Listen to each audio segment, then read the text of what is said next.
Hey everyone, it's Ari Honeyford with the Awkwardly Zen podcast, and I am so excited to have my friend and one of the Awkwardly Zen partners here, Andrea Clem.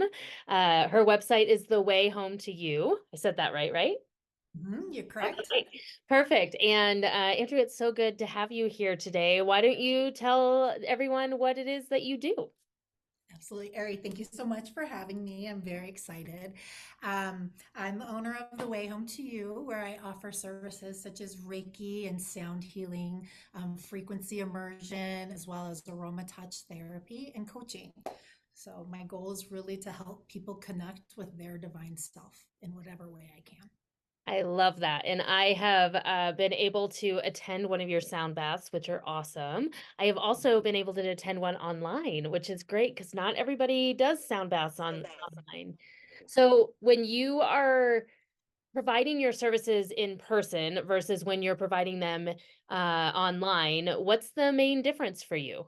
How does that work? Yeah, I think in person, sometimes there's a little more connection just with the whole group because they're in person and talking, and or individually we're connected. But I think online is a really amazing way to reach people absolutely anywhere. And I truly believe that the sound and the frequencies that they're receiving through their computer or phone or whatever they're using is still as powerful as in person. Yeah, last month you offered the sound bath for our paid membership, which was such a Mhm. lovely offering. So thank you for that. But I really got a lot of positive feedback after that about people who were surprised how much they resonated with it and how much they could feel. And I think people forget sometimes that energy can go anywhere, right? It doesn't have to be in one spot. Yeah, that's the amazing things about most of these modalities is you don't have to be in person with intention and just because we're all energetic beings, it can go wherever.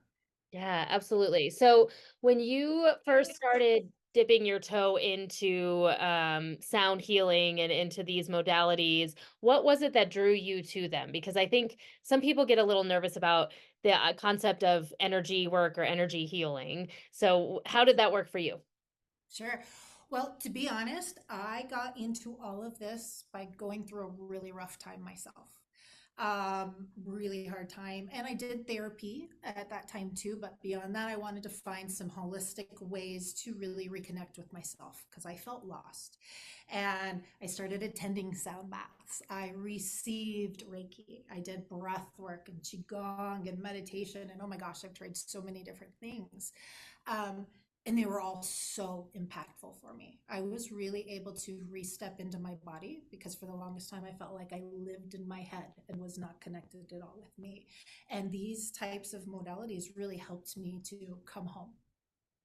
Ah, love that. Love that. Now, when you're providing services to someone, what kind of things do people come and see you for? Is it across the board? Is it a specific type of client that you get or all over the place? Yeah, I think it can be across the board. People come sometimes when they feel like they're just so out of whack, they don't know what else to do. I can't get I'm scattered, my energy's crazy. I'd like to get back into alignment. So I do see people then. I see people dealing with pain or some kind of ailment in the body and Mm. are looking for a different way or a complementary way with maybe what they're doing medically as well to deal with that. Sometimes it's emotional, sometimes it's physical, all different kinds of things. And sometimes I think I get people that are just curious, like, what is this? So let's try it out and see what this crazy lady does. Yeah, and that's one of the things that I love about energy work and energy healing. To me, I'm a big believer in Western medicine working along with all of these other modalities that are coming forward. And for me, a lot of times it's almost like a tune-up is the way I feel about it. It's like, okay, I'm gonna go and lay on the floor for a little while and have someone work on me or on a table or whatever. And I think that that has been really helpful to me because sometimes I don't even know I need the healing and then afterwards, I'm like, "That's good. That's good." Yes, yes, and So that's what. yeah, go ahead. Sorry. No, go ahead. That's one of the great things about these, whether it's Reiki or sound healing stuff, you don't even need to know what you need it for. it knows. The energy, the vibrations, they flow to where you need it most. So works Yeah. great. I love that. I love that. I'm glad you said that. Mhm. So you and I both have similar things in a lot of places where we've worked very stereotypical jobs, right? We call them muggle jobs sometimes in the spiritual community. But you've moved you still do some corporate stuff, I know, but you've moved a lot away from there. How does that feel when you are such a corporate person and you do all of these things? How did it feel to make that adjustment into the metaphysical world? Yeah. Well, in a way, it was scary, but it was also so freeing. And I felt like I got to reclaim myself again. In 2020, I left my job. I was a CFO and I was so stressed. And I felt like I was a poor mom because I didn't have the attention span that I wanted to give my kids and be present and be the mom that I could be. And that a lot of that drove this decision to go into doing this other. And I tell you what, I've never been happier. I have such a great relationship with my kids. I get to be there now. I get to set my schedule. I get to do what feels good for me. And I'm still blessed enough that I can do some muggle work as well to help, live in this 3D and pay the bills. But I really get to do what my heart wants to do. And I get to connect with beautiful people and try to help them in any way I can. So it's been a godsend. I feel so blessed that I have this opportunity. Yeah, I love that. And I love that you are so open to the fact that you do both, because I think sometimes in the metaphysical world, we see this all the time with new practitioners and awkwardly zen, people feel like it has to be all or nothing. And it doesn't. You can keep one foot in both worlds because these worlds don't have to be opposite of one another, which is, Absolutely. I think, really beautiful. So as you have navigated changing spaces, you've just moved into a new office, right? I As did. you navigated that, can you walk us through that journey a little bit of when things shift for you, kind of what your process is to help you figure out your next steps? Sure. When I first started this, I was so lucky to share an office space with really my mentor. And she taught me Reiki, gave me all my attunements. So it was a beautiful way to really start out and have somebody to walk with and to help me on this journey. And as the business kind of grew and I wanted to bring in some new stuff, we talked and I decided it was time for me to get my own space just so I could fill it with the things I wanted and be here.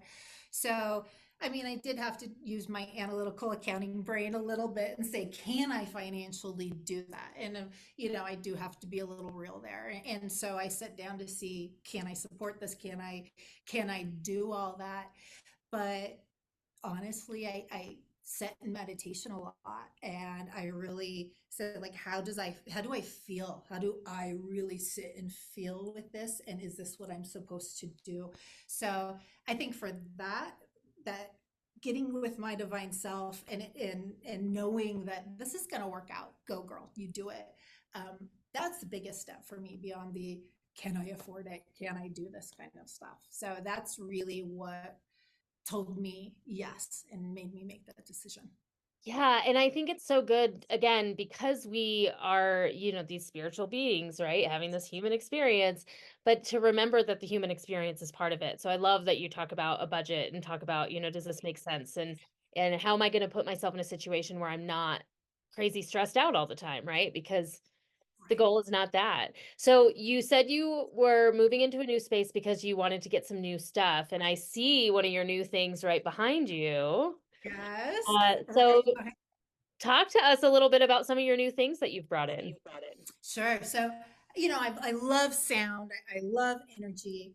And I just brought in some new equipment that works with frequency. It's called a chi coil, and that's why I have this little setup. So I have a chair set up there and stuff. The chi coil, it works both with sound that you can hear and then electromagnetic energy as well. It has these coils that emit it, and they have a huge library of different frequencies depending on what you want to work on, whether it's something physical, something emotional, something in the quantum, everything from abdominal pains to abundance. And so I'm really excited about that because that's a way that we can change on a energetic and cellular level, raise our frequency up to meet where we want to be or deal with an ailment and something like that. So that's one of my new things that is here right now. And I also have a Opus sound bed coming hopefully sometime soon. Um, Again, focused on sound and vibration because I think it's such a powerful tool. Amber Tote, she's one of our partners and the CEO for Awkwardly Zen, has the Opus Sound Bed, and I used it just this weekend at a fair. It's an amazing tool, so I'm excited for you to have that. Me too. Me For too. sure. Okay, so when we look at bringing in new tools, that can be a really intimidating thing, especially because some of these tools are not inexpensive. So when you're looking at the benefits of this thing that I want to bring into my practice, what are some of the steps that you take? Like I love the fact that I could talk to you about the practical as far and the woo woo. Yeah, yeah, I love that too. Well, on both of these, I did research. I did a big long Zoom call on the chi coil to understand the science behind it. I do research the science, even with the sound healing. I'm a certified sound healer. Learn the science and history behind it because I think that's important to understand what it's doing to us in the body, in the physical, all of that. So I did research on both of these equipments, but I also know what I enjoy. So I hate to say that's a piece of it. It's like, ooh, I'm going to be using the heck out of this. So Totally. no matter what, I get to do that. And I hope I get to share it with many others. But, um, I think understanding on both of those pieces of equipment what it really can do. And I think they're high quality, science based type stuff that made me feel like, okay, I'm going to invest in this because I know how much it can help others. And I think some of my other things, like a sound bath, is a good way to bring people in and then potentially introduce them to these other things.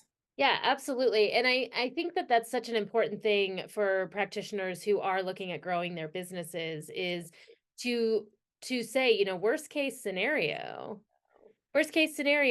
this is something that I will use and I will grow from and I will resonate with. And that is worth it as well. Mhm. And I find that too, even when I'm looking at a new deck of cards or something much smaller, is this something that I want to utilize for myself as well as bring into my clients? And sometimes I'm really good at that. Sometimes it's wholly for me. I'll just fully admit that. Absolutely. Okay, so as you've gone down this crazy path and as you have immersed yourself in it, what would be one of the biggest either like learning curves that you had to have or just what kind of surprised you about all of it? What's been kind of a joy or a challenge for you? Sure. Starting off, I think I really had to trust trust in myself and trust in the unknown because anytime you put yourself out there and when you're starting something new, you don't know if it's going to be successful. And to be honest, whether I'm successful or not, I think I'm okay with that because right now I am following my heart and I am working to do good in the world. And so I'm okay with that. But I really did have to trust myself when nobody showed up, trust myself, keep showing up. Even at the sound baths, I've put on events and nobody comes, and that's okay. So I'll put out my bowls and I'll play for myself instead, and telling that universe, I'm still here. I'm here. I'm ready to serve. Please bring them in. Mm. And so trusting was the most important thing. What else? Just and also, I think being real at the same time. I do my monthly financials and things Yeah. like that too. So I do look at things and say, okay, yes, I need to make a tweak. Maybe I need to do something different. And or okay, we're doing good. So what else can we do to grow? Yeah, I love that. Thank you for sharing that. Mhm. When you first got started, what was the first tool that you bought? And what would you recommend for the first tool now that you've gone a little further in your path? My very first thing I got into was the sound healing. So actually, my seven set chakra crystal bowls were the first real tool that I purchased. Ooh, And that's a big investment. that's a big So investment, yeah. that's what I would suggest to somebody is making that huge investment. But even with that, I knew, heck, I could play at home. And then I was lucky enough to not only, put on events myself, but I also work at a Pilates studio weekly and offer a class. So I was able to, get out into the public and use those. I think I don't know what I would suggest people would purchase, but I definitely would suggest it's something that they're going to use for themselves and that they have this excitement and passion around because I think that one, you're going to love it no matter what. But when you have that excitement, that passion, you're using it yourself, you can tell those stories about how it works, you're going to reach more people as well. Yeah. Yeah, I have one sound bowl. I do not have the whole set. And then I have a few other tools like that. I have my tincture symbols and things that I use. And for me, because I don't identify with the sound healing as much, I'm amazed by it. I love it. I love high frequency music. I love coming to sound baths, but it's not my thing. As far as doing it as a modality, but I do think that there are ways to pull those things in.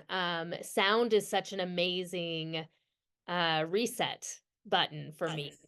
So that's one of the things that I use my singing bowl and my tingsha symbols for is to reset the energy very quickly.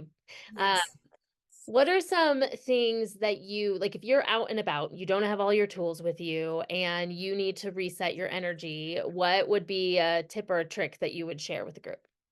Mm. Breath. Coming back to my breath for me has been huge. Even when I was a CFO, I used to go hide in the bathroom at times and do breath until I felt that I could go back and you know be collected again and put my best foot forward. So, and the breath is always with us. So whether it's like the box breath, which is an easy breath, and you just I envision a box. You count to four, inhale for four, hold for four, exhale for four, hold for four, and continue that pattern. That's an amazing tool. Like you said, sound can reset the energy. So if you don't have anything, you could even clap your hands. Our voice is a powerful sound tool. Yep, snap your fingers, anything like that. It can quickly reset the energy. Um, so utilizing what we have in us is a great way to do it every time. Yeah, it was interesting. I was at a metaphysical fair this weekend and I was walking around and I apparently was singing to myself and I did not realize that I was singing to myself. But then when someone pointed out, they said, "Do you know that every time you walk by, you're singing?" And I went, huh. But I think that that was part of me collecting my own energy, right? Creating Yeah. that because there was so much energy going on at this fair. And I love the idea of the clapping and the snapping. I use the snapping. I've jokingly said this, and now I'm sure my husband has heard it at this point. But if my husband's coming at me with some energy that I don't love, or anyone else, I will snap and be like, "Oh, hold on, hold on, hold on," because it just breaks that intensity there. Yes. So I love doing things like that. I also carry a little bell in my wallet Mm, so that that's at any given moment I can pull it out and go tingle, tingle, tingle. And that helps. One, it makes me feel like a little fairy. So that makes me laugh. mhm. But yeah, I think sound can be such an amazing thing. So what's next? What's coming? I mean, I know you just had this big move. So what kind of things can we look forward to and should people be watching for with you? Yeah, I mean, rolling out all this equipment as it comes, which will be super exciting. I want to do more online sound baths so I can reach more people that way. And I think it's so nice to be able to do it from the comfort of your own home. So I do want to set up at least one, if not more, monthly sound baths. So check those out. And I'm also working to create some digital courses. Self love is something that I'm really passionate about because that's something that I had to recultivate in myself. And so that's the first kind of course I want to put out is something on radical self-love. I love that. Can you share, obviously, nothing that needs to be too personal, but can you share a little bit about that journey into self-love? Because that's such a, it's one of those terms we hear a lot about. But I think that sometimes we get lost in the sugarcoating of it, whereas it can be such a powerful tool. So, can you share a little bit about your journey with that? Absolutely. I think for most of my life, I was looking on the outside for the love that I sought. And I was doing things from trying to be a successful person, career wise, to be a CFO to prove my worth, and finding it in this person and that person, and giving away pieces of myself along the way, and not listening to that little inner child saying, please leave or please choose us. And so it took a complete heartbreak and just a really rough time to say, I'm really what I have. And I'm so sorry for the way that I might have not listened to myself in the past, but I am not making that mistake again.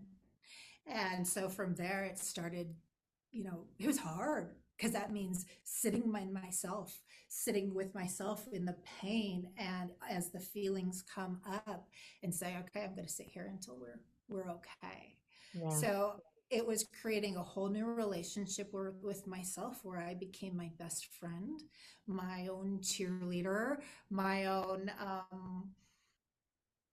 mother and father and everything. And at times that's hard because I also have to tell myself, step out of it, girl, and things like Right. that too, gently. And I'm here for you no matter how you are. So it's been a journey, a lot of sitting in silence, a lot of sitting in the feelings, and really loving myself, and reconfirming to myself over and over again that I do have my back and I'm going to be here for me. Yeah. I love that. I think that I forget sometimes on my own journey, how hard it was at the beginning. I think I was talking to someone whose daughter was really struggling, and we were discussing how there's an escapism going on there. And I think back to me in my 20s and how I couldn't be by myself. I couldn't I was afraid of what would happen if I dug deep. I was afraid if I went to therapy, what would happen. I was afraid of all of those things because I hadn't embraced the idea that I didn't have to be perfect yet. And I will say for any of you out there who what I just said or what Andrea just said resonated of like, oh, I couldn't sit by myself. I couldn't do this. I couldn't do that. Give it time and take baby steps for sure because like, it didn't all hit at once for me, but now I really love my own company, for sure. Yes, So yeah. It's been a journey. It has been a long journey to be okay by myself and be okay with me. Yes. So it is hard, and just don't give up. And you're going to huh, have good days and bad days, and embrace them both. It's not that I don't think that all of a sudden I become spiritual, I become whatever, and yay, life is brilliant and joyous and happy. That's not the case because it's still life. But when hard times come, I starting to experience them different, and see them differently, and say, man, this hurts, or man, this is hard. And I know this will serve me down the road. I yeah. don't know how right now, but I know it will, because it took all these hard things to get me here today, and I couldn't be happier that I am. Yeah, and we survived, right? Like, all of those Right. hard things we survived, so we'll probably survive the next one. Uh, Yes. yeah, I love that. Thank you for sharing that and being, so vulnerable. I think that's one of the things I appreciate so much about Awkwardly Zen is this idea that we can talk about the times that were not good. I think in the spiritual side of things, sometimes there's this good vibes only, you got to be happy. And while I like to stay in higher frequency, I'm not good vibes only. So, Yes. and I appreciate that because you and I have definitely had some conversations about that.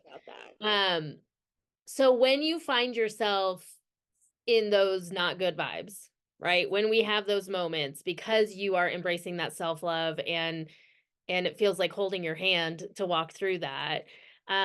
What might that look like for you? Like when you're at your bottom, just to get people to understand, like we have those moments too. Mhm.